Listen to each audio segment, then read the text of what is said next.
Bienvenue tous. Welcome to Reporters here on France 24. In this edition, the threat to the indigenous people in the mountains of Brazil. The Yanomami people live in the mountain forests of Roraima state in the far north of the country. They say they're being invaded by illegal miners who are searching for gold. Since 2011, even without a single license, gold has become the state's largest export. The impact on the Yanomami people has already been huge. An isolated people, they've lived for generations, cut off from the rest of Brazil. Brazil's President Jair Bolsonaro has already declared the Amazon rainforest doesn't belong to the world, and his plans to allow development have sounded the alarm among environmentalists, even more so among the Yanomami, as he intends to legalize gold mining on their land. A lifestyle a people could be swept away in the process. Our reports by Fanny Lotter and Laura Damas.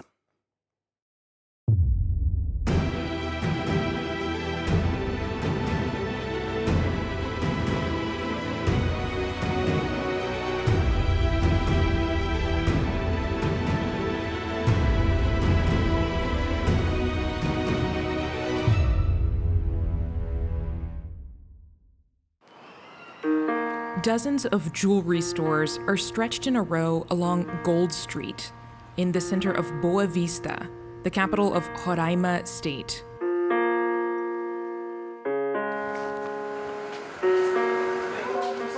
Hello, are you selling gold?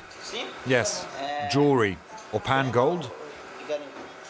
Panned gold. In this region, gold panning and gold mining are prohibited by law. Yet nothing is easier than buying the precious metal. Panned gold? It's 40 euros per gram. Do you want to see it? Yes. Nuggets extracted from protected indigenous lands are sold directly to these jewelers. And it comes from here? Yes, from Roraima. A few weeks ago, the police carried out an operation in which several traders were arrested. However, not one store has been closed. I've been buying gold for 25 years. What would be nice is for it to be legalized. Would that be better for you? For me, it would be much better. I'd pay taxes like everyone else, and I'd have no problem with the police. But do you still have a store with a storefront? Yes, but the police are chasing us. They say it's our fault that gold panning exists because we buy the gold from them. Thank you very much. The practice of gold panning is on open display in the streets of Boa Vista. There are countless cooperatives for gold prospectors and stores for mining equipment. Last year, according to a government study, the precious metal became Roraima state's second largest export, behind soybeans. Between October and November alone, more than 369 kilograms of gold. And that from a region considered the poorest in Brazil. The indigenous people flock to the towns, driven more and more by the gold rush, which threatens the immense territory of the Yanomami.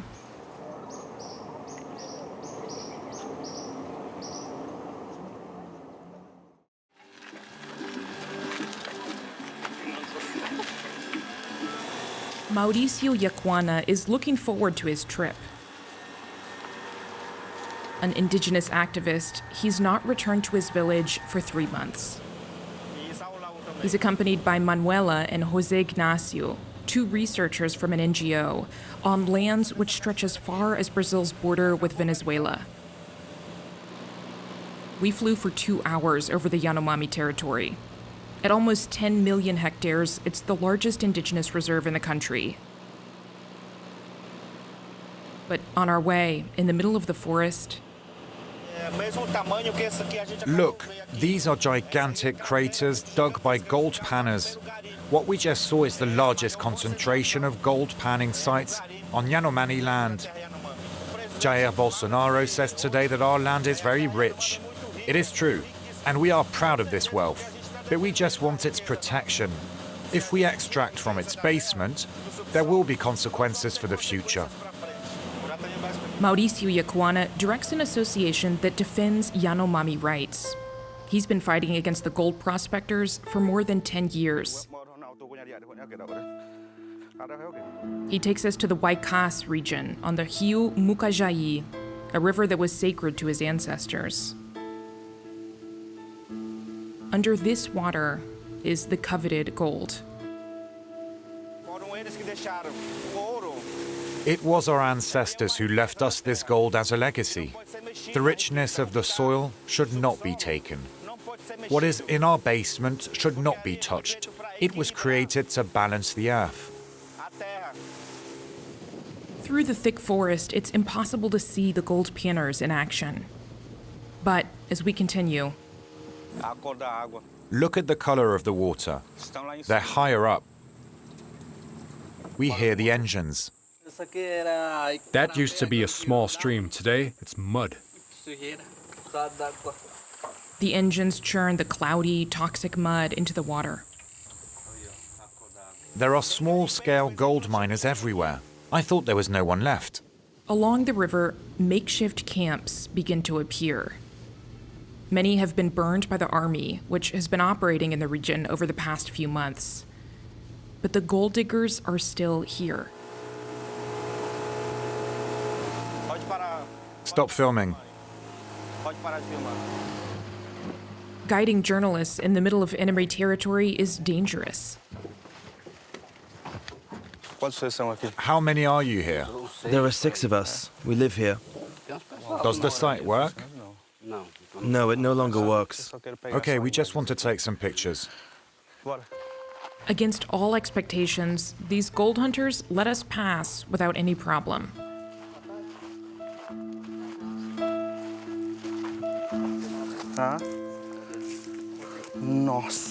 My God, look at all these oil spills here.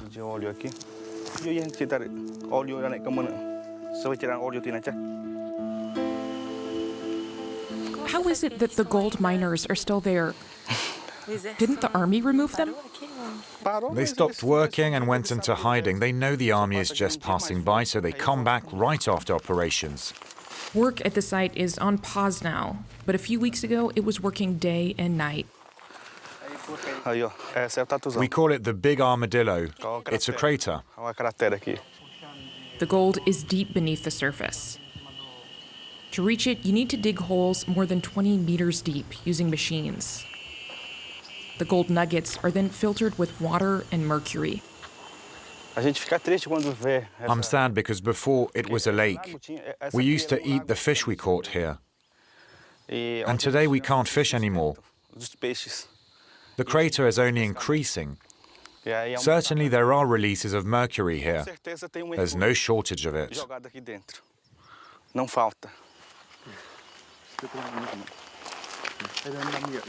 The mercury is invisible and devastating for plants and animals. And for the native people who live downstream, along the river.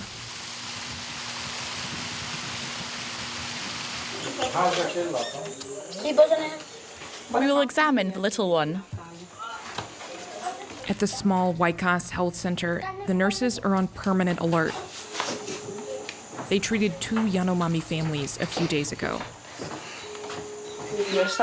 We are treating them for malaria. Stagnant water left in the wells caused a malaria epidemic in their community.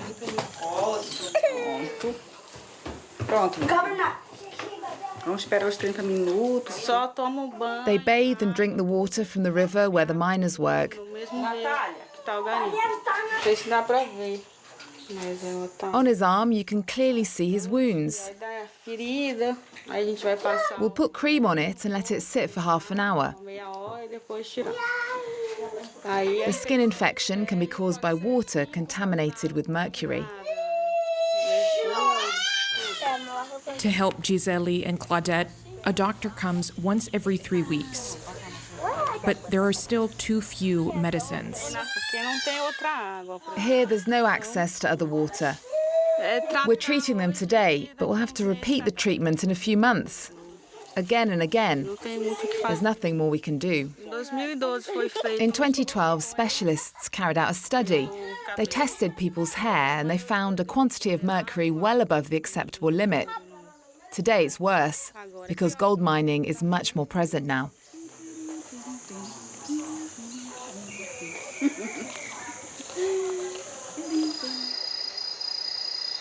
A few hundred kilometers from Huaycas, on the way to the village of Cululu, we find José Ignacio and Manuela. The two researchers work for ISA, a socio-environmental institute that supports fair trade with indigenous communities on Yanomami land. To get here, you first have to take a plane. Then it's by boat. It's very difficult, so these communities are relatively isolated. But the isolation didn't prevent the invasion of the Yanomami community of Sanoma by gold prospectors a few years ago. Traumatized by this contact, the community has long distrusted white people.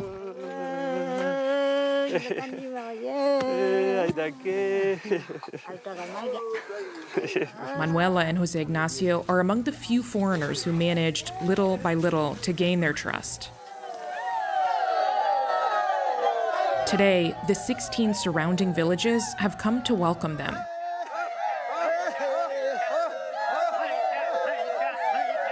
It's an important ritual in the Sanoma tradition, which will allow Manuela and José Ignacio to share in the Sanoma daily life for more than a month.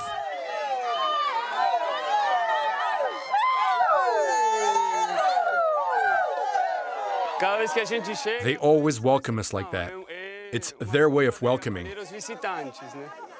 It's always a party.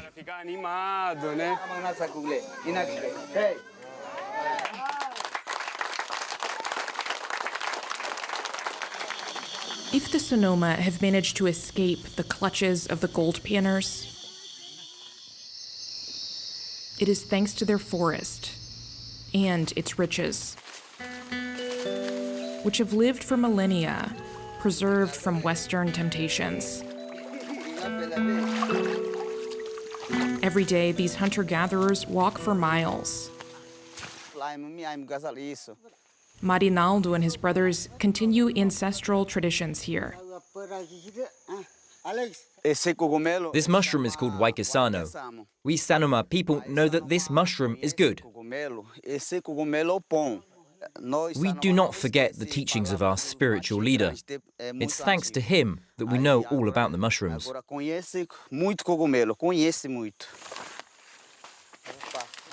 In the 90s, the region caught gold fever. More than 40,000 miners have invaded these lands. Like many native people, when Marinaldo's older brother was an adolescent, he became a slave to gold.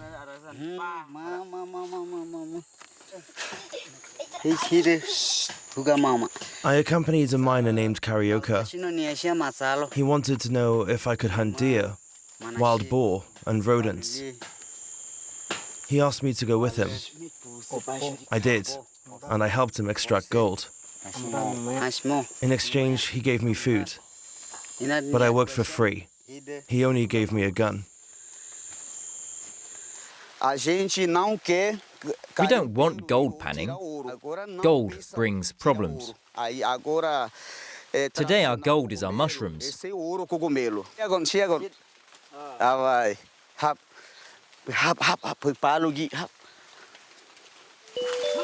Once picked, the mushrooms are dried in the sun and then stored in a village cooperative.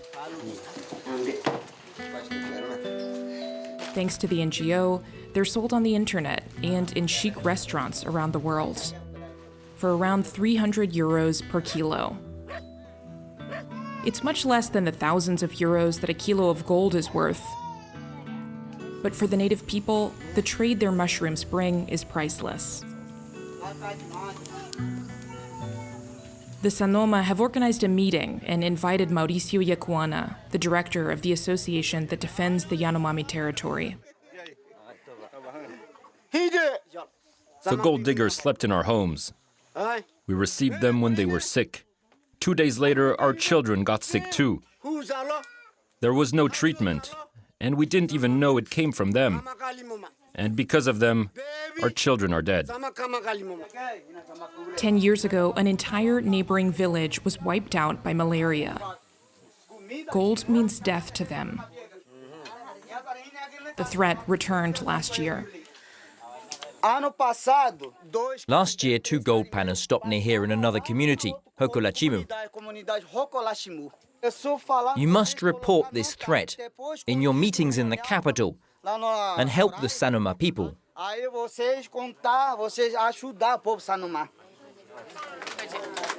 This is Yanomami territory. Since the inauguration of Jair Bolsonaro, who supports legalizing mining on indigenous lands, gold panning has increased. The red dots represent gold panning sites. Pressure is mounting here. Our role, above all, is to make people understand they should not befriend gold miners. Since the NGO arrived in the region, the Mushroom Trade Project has served as a protective shield. The sale from the harvest allows the 16 communities to earn around 20,000 euros a year.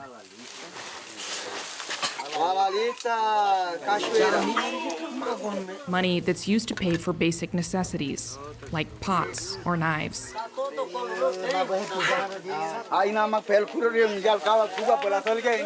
He always fishes at night. It's difficult without a torch. We don't need gold. With the sale of mushrooms, I get clothes for my family, fishing lines and lanterns. That's enough for me.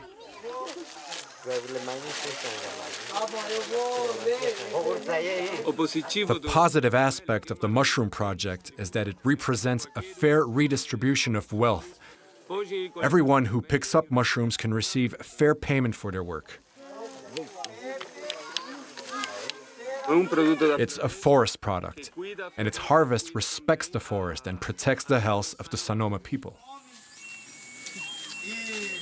José Ignacio and Manuela would like to extend the sale of forest products to other indigenous villages, closer to the gold mining sites.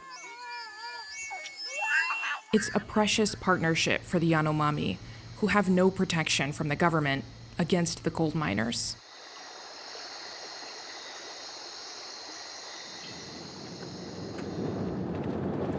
Hundreds of kilometers away, at the gates of the Yanomami Reserve, everyone in the region works in one way or another for the gold panners.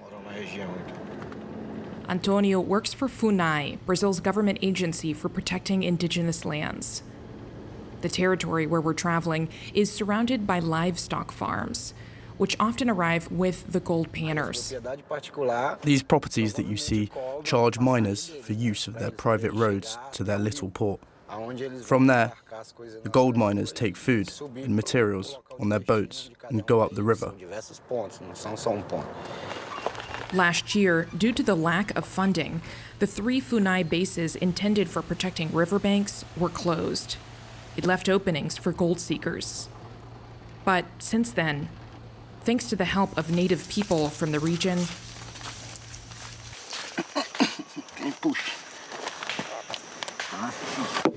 a court ruling made before Bolsonaro's inauguration allows these FUNAI agents to rebuild a first base. And what wood? This is for the back wall. It's bigger.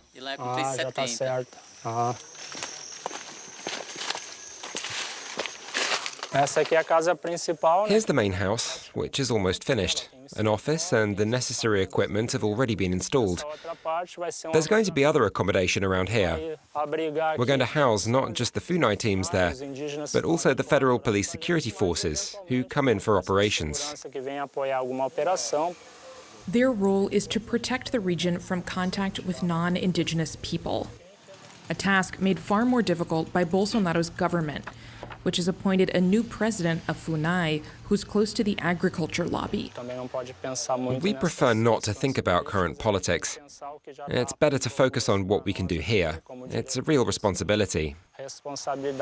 Next to the base's construction site is an area where the army was called in for reinforcement.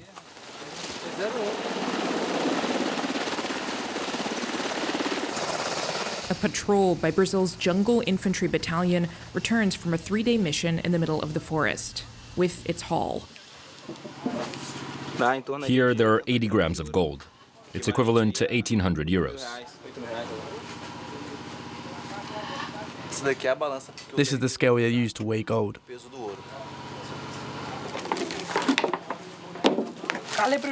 This is a 26 caliber, and this is a 32. Meager pickings for these men who are used to going on operations every week. Lieutenant Ferreira and his soldiers have been deployed here since August, originally to fight fires in the Amazon rainforest. But gold hunters soon became their priority. We saw a lot of them, yes. There were at least 30 illegal barracks, about 40 people, but many fled into the forest. Legally, you cannot arrest the gold panners. It's up to the police to do so. But we're destroying their camps and all their logistics so that they don't come back. That's our goal. They burned or confiscated goods like these 4 iron boats, seized a few days ago, which allow gold panners to overcome strong currents. The army now controls the river's entrance, but most of its missions are carried out in the air. We took off towards this region here, points 1, 2, 3, and 4. There are only 3 battalions like this one for the whole region. They're up against more than 27,000 small-scale gold miners. So for these soldiers, it's a game of cat and mouse. They seize their phones and digital tablets because they can be used as evidence by the police intelligence services. We get a lot of information on how the sites work and about their managers, and we plan our operations based on that. Are you able to find out who's ultimately responsible? We can find out who they are, but it's difficult. Generally, they're important people, and they are hard to catch. The people who pulled the strings of this underground economy remain in the shadows. But in Boa Vista, the capital of Roraima State, the army of their workers decided to show its face. This is our greatest symbol, the pride of our people. It represents us, the gold panners of Roraima. Built in the 1960s, this monument represents their ancestor, a gold miner, and inspires nostalgia for a golden age when extraction was permitted. Look at us, Mr. President. Clayton Alves and his colleagues call for help from President Jair Bolsonaro, who promised to legalize gold panning on native land. I asked the Brazilian Congress to help us. Today, in the state of Roraima, we are an average of 30,000 artisanal gold miners. And we haven't been working for the past 5 months. It's not fair. The gold miner is an honest worker, not a criminal. For the past few weeks, they've been camping here, unable to return to work in the forest. They destroyed everything. Our camp, our food. Look. And we don't even have money to pay our rent or eat. And that's why we camp here. If I'm not working, how do I feed my children? Provide for my family? You can't find another job? There's no other job here. I'm illiterate. I can only do this. I need this job. At a recent public hearing of Roraima's state legislature, Clayton and his colleagues were able to make their case on the initiative of lawmaker Jânio Xingu. A friend of the gold panners, Xingu wants to encourage his voters by bringing a mining legalization bill to the nation's capital. He's the president of our assembly. We need gold panning because our state is poor and we can no longer live in misery. Our natural wealth belongs to the Brazilian people and they have the right to benefit from it.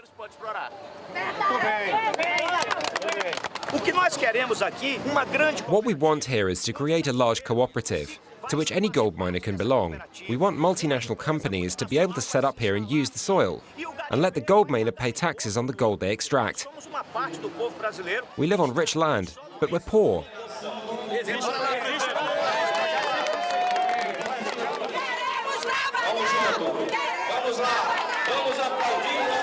For the occasion, a crowd of gold miners came to the legislative floor, a first in Brazil's history. Gold miners organized in unions, mining specialists, lawyers, all in favor of legalization. Indigenous organizations were not invited. However, according to Brazil's constitution and the International Labor Organization, no extraction can take place on their lands without their agreement. We know we cannot work here because of this damn Convention 169. I'm not a criminal, and I have all my papers in order to prove it. They hope that Brazil's Congress will change the constitution. Beginning next week, we will form a special commission and we will go to the Congress headquarters in Brasilia. We will finally defend our rights. Lawmaker Jânio Xingu wants to defend his proposal to the Ministry of Mines. He says legalization would allow the state of Roraima and all its citizens to live in better harmony. The gold royalties could contribute to the state's GDP and even improve the living conditions of the natives. The state of Roraima will thus be able to regulate gold panning, regulate the safety of mining sites, buy gold, receive taxes. That's the main objective of this public hearing. Thank you. As if the battle has already been won, since Bolsonaro's election, some 60 mining companies have sponsored nearly 600 soil studies on Yanomami land, all illegally. It's a powerful lobby that Joênia Wapichana is fighting against. Originally from Roraima, Wapichana is the first indigenous lawmaker in Brazil's federal legislature. The mining companies are attacking us by all means to try to legalize, but we will resist. To organize that resistance, she meets with the indigenous association that defends Yanomami lands. Before, these walls were painted with an indigenous symbol, but after receiving threats and attacks, they prefer to paint the facade grey. The meeting is in a hidden location. Most people sitting around the table have received death threats. Like Davi Kopenawa, an indigenous figurehead in the fight against gold panning. And his successor, Mauricio, who guided us on the lands invaded by gold prospectors.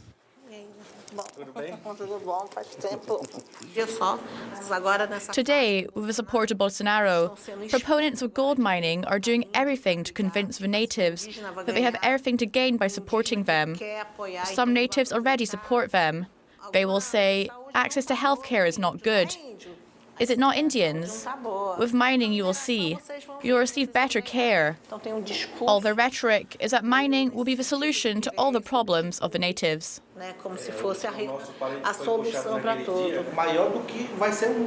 The mining companies will cause gigantic destruction. You can already see the damage caused by small gold miners. So imagine big companies with their huge machines. This will destroy all of our land. For Wapichana, the Constitution of 1988 does not protect native Brazilians enough. While they try to force through changes, they forget that the Constitution requires them to heed our opinion, and that is our weapon. The possible legalization of gold panning threatens nearly 70% of Brazil's government-protected indigenous territories. These activists believe it would also cause the certain death of indigenous people. The president of Brazil's lower house has announced he will refuse to vote on the government's bill. But Jair Bolsonaro has promised he won't stop there. The coveted gold buried under these ancestral lands is today the Yanomami people's greatest curse.